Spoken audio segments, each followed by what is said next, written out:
So we're here in the WiT studio with Darrell Chan, APAC General Counsel for Airbnb. Darrell, thank you so much for doing this. Hey Arvind, it's a pleasure to be here. Good afternoon. I've actually wanted to have you on the WiT studio for the last couple of years, but things just never aligned, so I'm really happy that you're here. I'm so excited to be here. Awesome. So you've described lawyering for the 21st century as guerrilla lawyering for 21st century companies, right? Give us an example of how guerrilla lawyering tackled an issue that traditional counsel might not have caught or might not have been able to tackle. Wow, that term has aged me. I used that term over, I think, 10 years ago or something when an article. It was from an old It's an old interview. article, yeah. Yeah. I always see lawyering as, you can either do it the old-fashioned way, which is sort of like the 20th century way of you write a piece of advice, you send it to the business, and you're not invested into actually the outcome of it. And the business does what it wants with the piece of advice, and that's it. I think in the 21st century, you are really having to work alongside the business a lot more, which means you're in the trenches, and that's why I use the term guerrilla lawyering. You're in the field. You're not just in the ivory tower at the back with the generals like pointing and directing things. But you're literally in the field, you're looking at what's on the ground, which means you actually have to understand the business.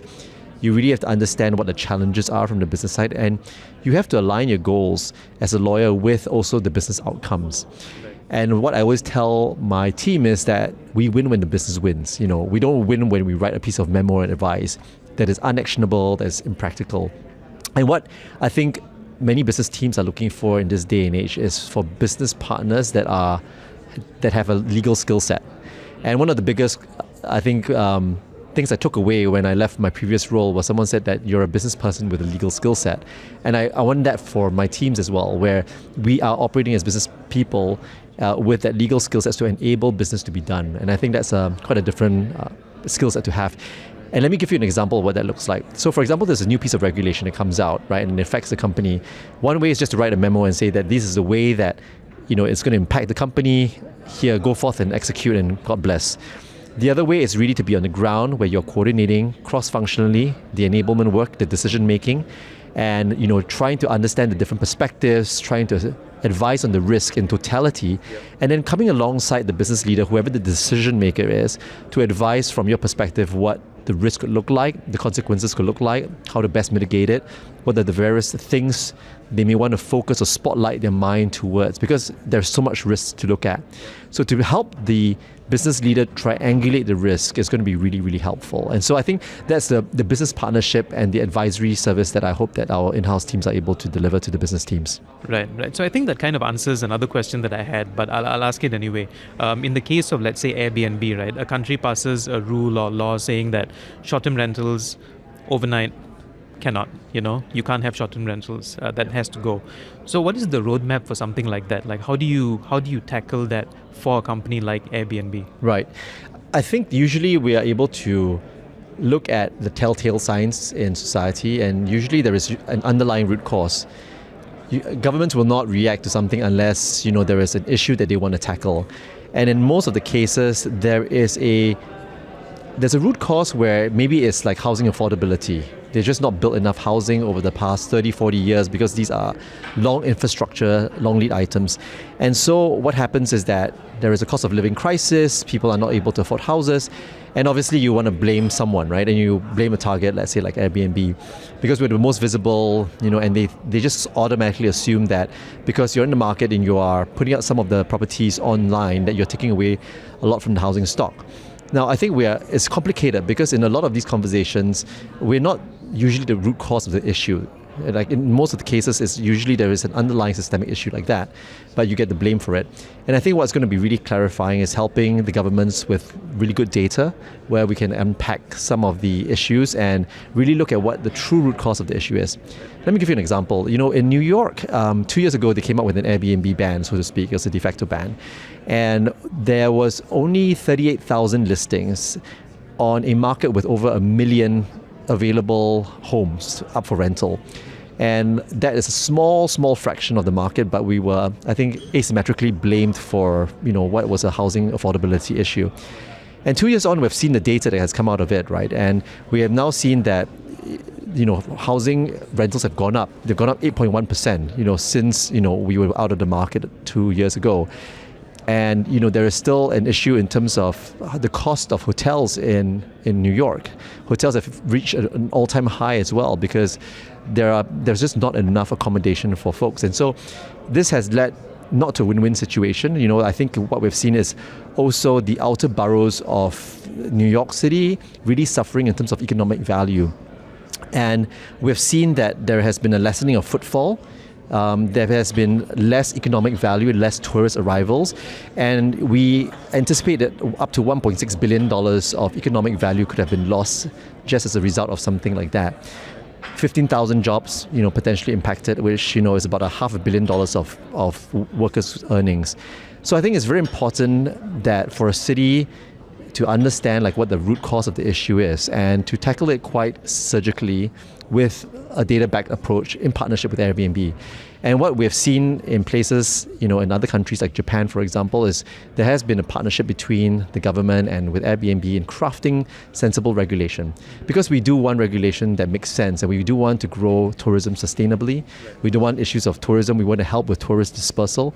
And what we feel is a constructive partnership with the government is to provide data to work alongside and making sure that we can really understand where the issues are and then create the regulations that help to mitigate some of the risks there. Right. Which countries are the most open to something like that? I guess in terms of the flow of regulations and abiding by the cultural ecosystem there. Yeah. Which countries are most open to speaking with companies like Airbnb and going, okay, let's find a common ground and let's see how we can fix this? I think governments that are willing to look at business as part of the ecosystem, right, as opposed to the ones that tend to be a little bit more short-term, where they're looking for just a populist target to blame. Those are the ones where, if you really want to find the root cause of the issue and work with the industry to solve those issues, I think those are the most constructive conversations that we have. Right. Okay, cool. So since APAC is so diverse, right? It's fragmented, it's diverse, it's messy. How does your legal strategy adapt from country to country? And at the same time, how do you maintain a consistency for a company like Airbnb? I think this is a common problem with most multinationals because I think we heard that on stage yesterday in the product panel. And you have the layer of 220 countries and regions around the world. 195, I think, official ones, according to Siu-Hun. But you have got a multitude of different countries, and within the countries are different states. Within the different states are different counties. They've got different laws and regulations and policies. And so how you navigate these things is a bit of a challenge where you are trying to basically serve the entire world. And what we try to do is we try to look at where we can come up with commonality. So if, let's say, consumer protection have some issues, they usually are around themes. Maybe it's on fees, or maybe it's on transparency. And so we try to look at these in terms of what is the underlying issue here. And we try to take that denominator. So, for example, we've done a lot of work in training our company in Australia consumer law because it's quite sensitive there, and making sure that the whole company knows exactly where the sensitivities of consumer protection laws are in Australia and what we need to do in order to stay compliant. Now, the whole company, they probably didn't have to do the training, but we decided to undertake that because that actually sets a really good high bar as well in terms of compliance and hygiene for everything else that we're doing across the world. So we're trying to find those commonalities where, if, let's say, these are mandatory in particular countries, but they're best practices in other countries, maybe these are the things that we need to adopt. Right. Because there's also the issue of brand voice, right? If you're so different across different countries, then then the brand voice starts to get affected. Yes, and what we try to do is putting the consumer in mind. How do we think the consumer will want to best understand these things? And we have grappled with this quite a bit because, you can just tick the box and say, I've complied with this, but the consumer may not understand exactly what you mean. And so you think about privacy policies or cookies. We've been really thoughtful in trying to help the user understand exactly what they are saying okay to, because you go into the site and you see that little cookie banner and it's just annoying. You just press okay or accept or reject, but you don't really know what that means. Right. And all you want to do is just look at what's going on behind that little cookie banner. So it may not necessarily be the most helpful in terms of user protection, But what we think is, if you take a user-centric approach in design, making sure that they understand what they're signing up for, what they're saying okay to. It doesn't have to be a banner. It could be maybe somewhere else if it's not mandatory. But we want to make sure that those things are communicated and infused in our product and design. Right. So in your opinion, and we have to talk about AI because AI is like everything these days, right? Gen AI, predictive analytics, do they create more problems from a legal standpoint or do they create more solutions from a legal standpoint? I think like any other tool in life, whether it's with the computer or the industrial age or industrial revolution, there is going to be both the upside as well as the downside, and so it's going to be a mixed bag. On the upside, we're going to definitely see some level of efficiency that we're gaining. Generative AI is very good at pattern recognition, extremely great, especially in the practice of law, because a lot of what we do is in pattern recognition. Does a case law match the facts that we have today, and is that going to predict how this case is going to turn out, whether it's a win or lose? So the pattern recognition is really helpful in our work, and having AI assistance is good. And I would say that's the same for consumers generally at large. When they want to find something on our platform and they want to use natural language searches, or if a data analyst at the back end wants to pull a query, you don't have to be trained in SQL anymore. You can do a natural language processing anyway. And that's going to be really helpful. Obviously, there are going to be some cases where there are going to be some issues that we'll have to deal with. I think you have things like intellectual property you have to think about. So being very clear as to what IP usage is like. Being very clear on the information security in your cybersecurity issues. And then a lot of it will be also on the output, right? And so what fidelity of output do you have? And is it something that is safe enough for your users to use?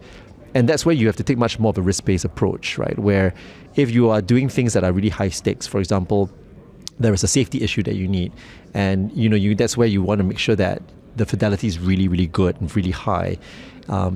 Or legal advice, for example, that you're giving, you want to make sure that these are not hallucinated cases, as we've seen in the past in some of the cases.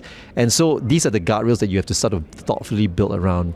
And that's really where I think the companies need to think about how they have the governance structure. So you have a new tool, and I think it's a bit like nuclear energy, where you have this really great source of power. And how do you harness that? How do you harness it in a safe manner? And that's to put around guardrails and governance, right? And so in Airbnb, we have like a responsible AI policy. We have the governance structure. We make sure that, we have looked through, the risk of a product that's being launched, there's testing.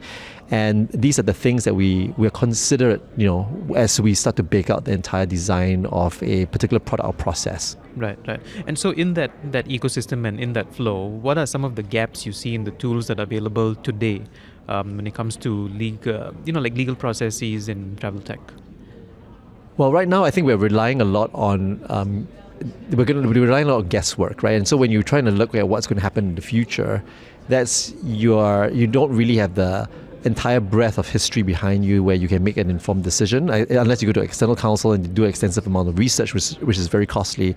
I think AI is going to be able to do that in a very quick amount of time. So we are looking at legal tools where it's integrated into databases across the world with different case laws from the US all the way to Spain, to Japan, to China. And what that allows us to do is really comb through the case law ourselves. We don't have to rely on external counsel. Saves a bunch of cost and time, and that's really, really great. And so I think that's going to be very helpful in accelerating the process. Right. What regulatory developments in APAC do you view as most threatening to short-term rental models, and why? Well, I think those are the ones that have got deep societal issues and fissures where they are not addressed, and sort of the short-term rental activities may just spotlight or highlight some of these things. But you think about things like housing affordability I mentioned before, where I think companies can't solve those things. The government needs to build more, release more land, work with more developers in building affordable housing for the people. And issues of foreign ownership as well. It could be particularly, I think, polemical as well, because you have, especially if you're looking at your neighbors and they're not, they're not your local folks, and they are, probably away, and they're away a lot of times, and they always find that changes the landscape of the community. So I think this needs to be handled by the regulators and the governments in order to tackle some of the deep societal issues. And then we're seeing that emerge, in more so in this day and age. And that leads to sort of discontent. And so when you have discontent, you'll see sort of like the swings on the political side as well. And with those political swings, then what's more likely to happen is that people will just look for targets to blame, or they will look for things that will just placate the electorate. And so they will come up with things that may not actually solve the root cause, but are politically very favorable. And so those are the things where there could be a propensity for disinformation and things that are not clear. And when there is just a lot of misinformation out there, it's very hard to kind of drive and solve the root cause problems from there. Right. So these are like long-standing problems that have been there for maybe decades before Airbnb was even a thing. Yeah, I mean, because Airbnb is a new player. Over-tourism is not a new thing, right? I mean, as you think about it, like, there have been hordes of tourists that have been going to the Eiffel Tower or to London or, to these places. And the tour buses are the ones that bring them. The explosion of LCC carriers and, flights are bringing tourists to these destinations. They're not really near Airbnb. So I think also understanding the root cause of it and having a cohesive policy is going to be really important, because there's no point, like, for example, in Spain, where you're banning short-term rentals, but you are opening up new airports. And so your connectivity still allows a huge inflow of tourists, and they're the ones being sprayed at by with water guns in Barcelona, and you're not really solving the root cause of the problem there, right? So what you really do want is making sure that there is sensible accommodation and that people can be accommodated, and there isn't this amenities that spills out into the streets. Right. Does this approach, the legal approach, apply even when Airbnb moves into stuff like experiences? Is it the same sort of approach to it? I think experiences less so, because experiences, what we aim to do is really try to give much more of an authentic view of the place. And so what we are trying not to do is move hundreds of thousands of visitors to a particular point. What we love to do is have that travel dispersal out into different parts of the country where people can experience the community, the people, the landscape, the landmarks. And what we want to do is really showcase and boast of the qualities and specialness of the community or the people within the community. And that can be a historian that can take you around, the Notre Dame Cathedral, and it'll be able to explain things a lot better than the tour guide. Or it can be an architect that talks about a building, and I think those are a lot more special things that you can find on experiences, which links a traveler into the local community. Right. So in closing, what developments in APAC especially are going to create, you think, the biggest opportunities for short-term rentals in the next, I know it's called next 20, I don't want to say 20 years, the next 5 to 10 years? So a lot of the problems that I raised as well in the last question, I think present opportunities as well. If you think about over-tourism, I think Airbnb has the opportunity for travel dispersal, because you are not going to necessarily find a hotel, in a rural part of the country in Japan, but everyone's going to Tokyo and Osaka. What we can do is bring people out into the beautiful countryside and show them the splendor of Japan. But they need a place to stay, and so that's really where the specialness of a guest house can come in, or a mipaku that's in the rural areas. I would say a lot of tourist arrival numbers as well for countries also are looking to grow. Japan is at 37 million, and they are already struggling with over tourism in these places. There is no more space in Tokyo and Osaka as they want to grow to 60 million. And so when you're going from 30 to 60, that's almost a doubling, and you don't have space. That's really where Airbnb can come in to solve a lot of that issue in terms of occupancy rates, high ADRs, and a increasing number of vacant homes. There are so many vacant homes in Japan right now that can be actually converted into productive use. So if you think about the economic value of that, it's extremely powerful. You think about Korea. Korea is right now about 18 million visitors arrivals. They want to grow to 30 million. Again, not enough hotels. And you don't want to basically keep building hotels, because there's a finite amount of land. But what you do have are homes, and staying with the locals, being able to share your local trip with a local Korean person is the biggest cultural exchange you can have. And I think there's another opportunity there.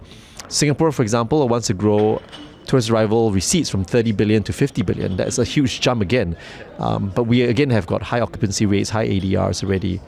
The other thing I also see us really being able to help out with is our big events. And a lot of governments right now are looking at big like F1 events or music festivals. Taylor Bringing Swift. a lot of tourism in. And Taylor Swift was such a big effect, but everyone's complaining about the prices when it came in here. That's really where we can partner and find alternative accommodations, really be able to increase capacity so that your spikes, right, actually have got capacity and there isn't a ceiling and a limit on the number of tourists that you can actually bring in. So that's, I think, the sustainable and the economical way that we can do it. And it's a win-win. Wins for the country that hosts the individuals and wins for the traveller because the traveller is going to be able to find much more affordable travel when they come into this country. Right. Awesome. Darrell, thank you so much for doing this. You're welcome. Thanks. It's a pleasure.